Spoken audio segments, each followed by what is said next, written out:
বন্ধুরা, আমার চ্যানেলে আমি আপনাদেরকে স্বাগত জানাই। কলা বাড়িতে আনার পর যদি দেখেন এইভাবে করে কালো হয়ে যায়, কিভাবে রাখলে এরকম সমস্যা হবে না। গ্যাস ওভেনে আপনারা হলুদ দেবেন কিসের জন্য, ফাটা বালতি মগ যে কোনো জিনিস আপনারা কিভাবে ঠিক করে নেবেন। গ্রেটারের মধ্যে আপনারা সস দেবেন কিসের জন্য, হটপট বা ক্যাসারোলে আপনারা তেজপাতার ব্যবহার করবেন কেন, কাপের মধ্যে টুথপেস্ট দেবেন কিসের জন্য, তেমনই কিছু ইউজফুল টিপস শেয়ার করব। চলুন দেখে নেওয়া যাক আজকের প্রথম টিপসটা। হটপট বা ক্যাসারোল কম বেশি কিন্তু আমরা অনেকেই ব্যবহার করে থাকি, তবে হটপট বা ক্যাসারোলের মধ্যে আমরা যে খাবারই রাখি না কেন ভালোভাবে ধোয়ার পরেও দেখবেন সেই খাবারের গন্ধ থেকে যায়, কোনোভাবেই কিন্তু যেতে চায় না। তবে আপনারা এই খাবারের গন্ধ কিভাবে দূর করে নেবেন, আমি এখানে নিয়েছি একটা তেজপাতা। তেজপাতাটাকে প্রথমে একটু ভালো করে জ্বালিয়ে নেব, আর যখনই এইভাবে জ্বলে উঠবে তারপর আপনারা তেজপাতাটাকে নিভিয়ে দেবেন। নিভিয়ে দেওয়ার সাথে সাথে দেখবেন একটা ধোঁয়ার সৃষ্টি হবে। তারপর হটপট বা ক্যাসারোলের ঢাকনাটা কিন্তু সাথে সাথে লাগিয়ে রেখে দেবেন। তেজপাতার মধ্যে এমনিতেই একটা স্ট্রং গন্ধ থাকে, তারপর যদি এইভাবে করে পুড়িয়ে দেন তখন দেখবেন তেজপাতার যে ধোঁয়াটা থাকে ধোঁয়ার মধ্যে কিন্তু আরও একটা স্ট্রং গন্ধ বেরোতে শুরু করে। এইভাবে 5 মিনিট ঢাকনাটা লাগিয়ে রাখলেই দেখবেন যে খাবারের গন্ধ থাকে হটপট বা ক্যাসারোলের মধ্যে সেটা কিন্তু খুব সহজেই চলে যাবে। আশা করছি এই টিপসটা আপনাদের অনেক বেশি কাজে আসবে। ভালো লাগলে লাইক করবেন। এখন চলে যাচ্ছি পরবর্তী টিপসে।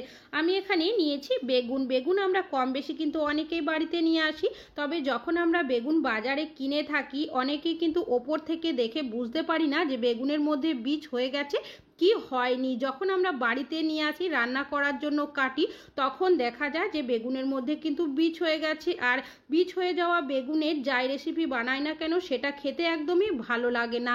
তবে আপনারা যখনই বাজারে বেগুন কিনবেন কিভাবে বুঝে নেবেন বেগুনের মধ্যে বীজ হয়ে গেছে কি হয়নি।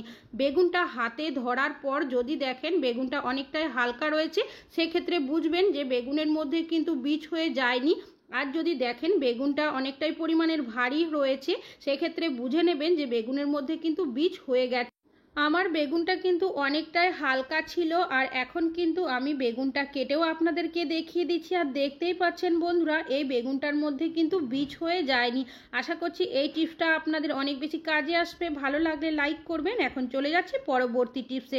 পরবর্তী টিপসটা হলো আমাদের বেগুন নিয়ে। বেগুন ভাজা আমরা খেতে অনেকেই পছন্দ করি বা বেগুনের অন্যান্য রেসিপি, তবে আমরা যখনই বেগুন ভাজি দেখবেন বেগুন ভাজার সময় অনেকটা পরিমাণে তেলের প্রয়োজন হয়, যার কারণে আমরা কিন্তু অনেকেই বেগুন ভাজা বা বেগুনের রেসিপি খেতে পছন্দ করলেও তেলের জন্য কিন্তু খেতে পারি না। তবে আপনারা যখনই বেগুন ভাজা বানাবেন বা বেগুনের অন্যান্য কোনো রেসিপি করবেন এমন কি করবেন যাতে করে আপনাদের বেগুন ভাজার সময় অতিরিক্ত তেলের প্রয়োজন হবে না। তো আমি এখানে নিয়ে নিয়েছি একটা পাত্র। এবার এই যে কেটে রেখেছি বেগুনগুলো এর মধ্যে দিয়ে দেব। আর বেগুনগুলো কিন্তু অবশ্যই কাটার পর ভালোভাবে জল দিয়ে ধুয়ে দেবেন। দিয়ে দিচ্ছি আমি সামান্য পরিমাণের লবণ, আর দিয়ে দিচ্ছি আমি সামান্য পরিমাণের হলুদের গুঁড়ো। এবার লবণ আর হলুদটাকে আমি খুব ভালোভাবে বেগুনের মধ্যে মাখিয়ে নেব। এইভাবে করে রেখে দেব আমি 5 মিনিটের জন্য, যাতে করে লবণ হলুদটা বেগুনের মধ্যে ভালোভাবে লেগে যায়।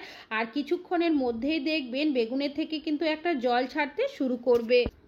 আর দেখতেই পাচ্ছেন বন্ধুরা হলুদ জল কিন্তু বেরোতে শুরু করেছে। এবার যদি আপনারা বেগুন ভাজা করেন বা বেগুনের যাই রেসিপি বানান না কেন অতিরিক্ত তেলের প্রয়োজন হবে না। আমি এখানে একটা গ্যাসের মধ্যে কড়াই গরম করতে বসিয়ে দিচ্ছি। তার মধ্যে দিয়ে দিচ্ছি আমি 1 চামচের মতো তেল। তেলটা যখন গরম হতে শুরু করবে তখন একটা খুন্তির সাহায্যে এভাবে চারিদিকে ছড়িয়ে দিচ্ছি। এবার লবণ হলুদ যে মাখিয়ে রেখেছিলাম বেগুনগুলো সেগুলো আমি এর মধ্যে দিয়ে দিচ্ছি। এবার গ্যাসের ফ্লেমটাকে মিডিয়ামে রেখে আমি এইভাবে কিছুক্ষণ রেখে দেব। খুন্তির সাহায্যে আমি উল্টে নিচ্ছি। আবারও এইভাবে করে কিছুক্ষণ রাখার পরই দেখবেন আপনাদের বেগুনটা কিন্তু খুব ভালোভাবে ভেজে নেওয়া হয়ে যাবে, আর বেগুনের মধ্যে কিন্তু অতিরিক্ত তেলের প্রয়োজন হবে না। আশা করছি আপনাদের এই টিপসটি অনেক বেশি কাজে আসবে।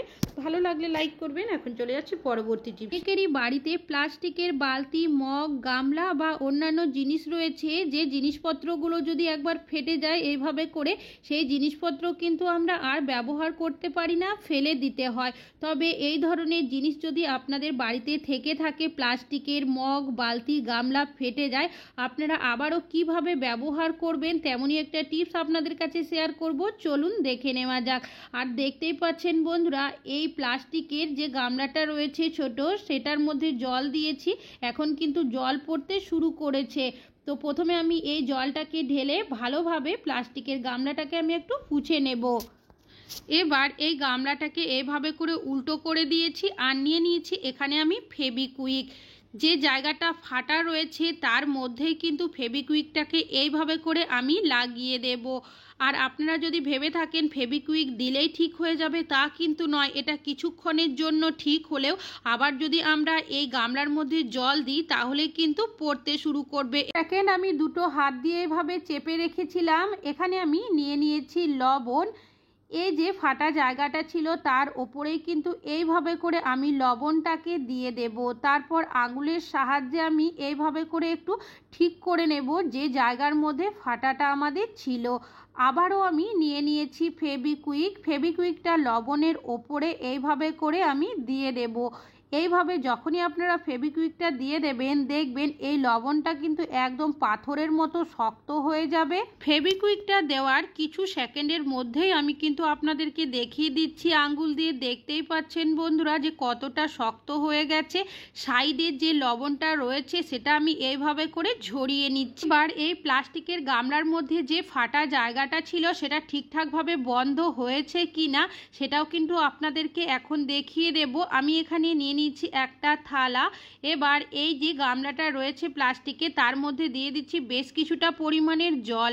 আর এখন দেখতেই পাচ্ছেন বন্ধুরা ফাটা জায়গাটা থেকে কিন্তু আর জল পড়ছে না, ভালোভাবেই কিন্তু এই ফাটাটা বন্ধ হয়ে গেছে।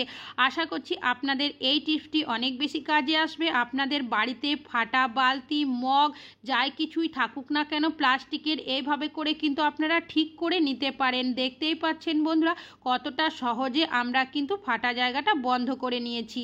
এখন চলে যাচ্ছি পরবর্তী টিপসে। গ্রেটার আমরা কম বেশি কিন্তু অনেকেই ব্যবহার করে থাকি। বেশ কিছুদিন ব্যবহার করার পর দেখবেন গ্রেটারের মধ্যে এইভাবে করে একটা হলদে দাগ পড়ে যায়, যতই ভালোভাবে ধুয়ে পরিষ্কার করে নিই না কেন। তবে আপনারা এই গ্রেটারের যে হলদে দাগ রয়েছে সেটা কিভাবে পরিষ্কার করে নেবেন। এখানে আমি নিয়েছি সামান্য পরিমাণে টমেটো সস, এর মধ্যে দিয়ে দিয়েছি এখানে নিয়েছি একটা পুরনো ব্রাশের সাহায্যে টমেটো সসটাকে গ্রেটারের মধ্যে এইভাবে করে লাগিয়ে দিচ্ছি।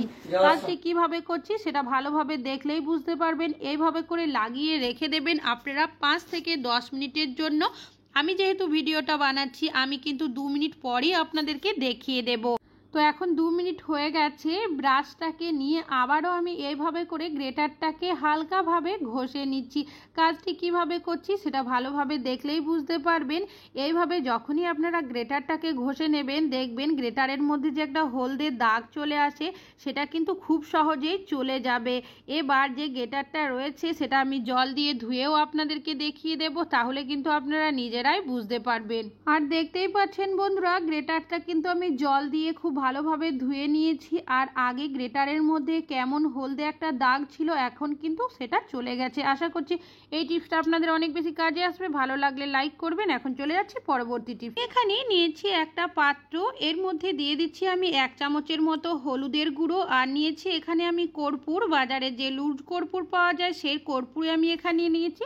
হাতের সাহায্যে যতটা সম্ভব এইভাবে করে গুঁড়ো করে দিয়েছি। এখানে আমি নিয়েছি পাউডার। আপনারা যে কোনো এক্সপায়ার হয়ে যাওয়া পাউডারও এখানে ব্যবহার করতে পারেন। 1/2 চামচের মতো পাউডার আমি এর মধ্যে দিয়ে দিয়েছি। উপকরণকে খুব ভালোভাবে আমি মিশিয়ে নেব। আর এটা কিন্তু একটা সলিউশন তৈরি হয়ে গেছে। কি কাজে কিভাবে ব্যবহার করবেন এই সলিউশনটা চলুন দেখে নেওয়া যাক। আমি এখানে নিয়েছি 3টা পেপারের টুকরো। এবার যে সলিউশনটা আমি বানিয়েছি সেই সলিউশনটাই আমি এইভাবে করে পেপারের মধ্যে বেশ কিছুটা করে দিয়ে দেব। এবার এগুলো কোথায় কিভাবে ব্যবহার করবেন চলুন দেখে নেওয়া যাক। গ্যাস ওভেনে রান্নাবান্না আমরা প্রত্যেকেই করে থাকি। যখন আমাদের রান্নাবান্না করে নেওয়া হয়ে যায়, বিশেষ করে রাতের বেলা গ্যাস ওভেনটাকে পরিষ্কার করে আমরা কিচেনের লাইটটা অফ করে শোয়ার জন্য চলে যাই। তবে রাতের বেলা দেখা যায় যে কিচেনের মধ্যে তেলাপোকা, আরশোলা, টিকটিকি ঘুরে বেড়ায়, যার কারণে পুরো গ্যাস ওভেনটাকে নোংরা করে দেয়। পরের দিন আবারও কিন্তু আমাদের গ্যাস ওভেনটাকে ভালোভাবে পরিষ্কার করতে হয়। আবার অনেক সময় দেখা যায় যে আমরা যদি তেলাপোকা, আরশোলা কোনো কিছু দেখতে না পাই সেক্ষেত্রে আমরা কিন্তু এই গ্যাস ওভেনে যখন রান্নাবান্না করি খুন্তি হাতাও কিন্তু রেখে দিই গ্যাস ওভেনের ওপরে বা সাইডে। সেক্ষেত্রে ওই খুন্তি হাতা যদি ব্যবহার করে থাকি রান্নার ক্ষেত্রে আমাদের শরীর অসুস্থ হয়ে যাওয়ারও কিন্তু সম্ভাবনা থাকে। যে সলিউশনগুলো আমি পেপারের টুকরোর মধ্যে দিয়েছিলাম সেগুলো একটা গ্যাস ওভেনের ওপরে, গ্যাস ওভেনের নিচে দিয়ে দিয়েছি। আপনারা চাইলে আরেকটা পেপারের টুকরো কিচেনের সাইড করেও রেখে দিতে পারেন। এর গন্ধের কারণে দেখবেন রাতের বেলা কিন্তু তেলাপোকা, আরশোলা, টিকটিকি কোনো কিছুই কিন্তু আসবে না। সকালে উঠে আপনারা এই পেপারের টুকরোগুলো এখান থেকে সরিয়ে নেবেন, আবারও কিন্তু একইভাবে আপনারা এগুলো ব্যবহার করতে পারবেন। আশা করছি এই টিপসটা আপনাদের অনেক বেশি কাজে আসবে। ভালো লাগলে লাইক করবেন। এখন চলে যাচ্ছি পরবর্তী টিপসে। একটা কাপ আমরা প্রত্যেকেই কিন্তু চা কফি খাওয়ার জন্য ব্যবহার করে থাকি, তবে কাপ যদি ফেটে যায় সেক্ষেত্রে দেখা যায় সে কাপগুলো কিন্তু আমরা কেউই কোনো কাজে ব্যবহার করি না, ফেলে দিই।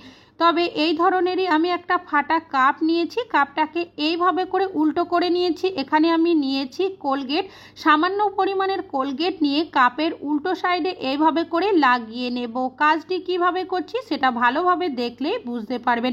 এটাকে আপনারা কি কাজে ব্যবহার করবেন। আমাদের প্রত্যেকেরই বাড়িতে কিন্তু কম বেশি এই ধরনের ছুরি, পিলার, কাঁচি থাকে, যেগুলো বেশ কিছুদিন ব্যবহার করার পর দেখবেন ধার অনেকটাই কমে যায়।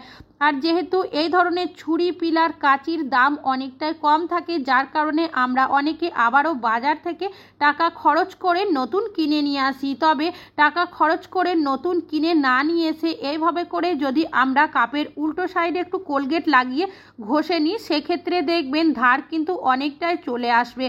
আশা করছি আপনাদের এই টিপসটিও অনেক বেশি কাজে আসবে। ভালো লাগলে লাইক করবেন। এখন চলে যাচ্ছি পরবর্তী টিপসে। বাড়িতে কম বেশি কিন্তু অনেকেরই নিয়ে আসা হয়, তবে অনেকেই দেখবেন আমরা যদি একটু বেশি পরিমাণের কলা নিয়ে আসি সবগুলো হয়তো খাওয়া হয় না।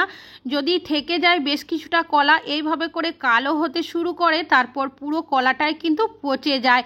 তবে আপনাদের যদি এই ধরনের কোনো রকমের সমস্যা হয়ে থাকে সেক্ষেত্রে আপনারা যখনই কলা নিয়ে আসবেন কিভাবে রাখবেন।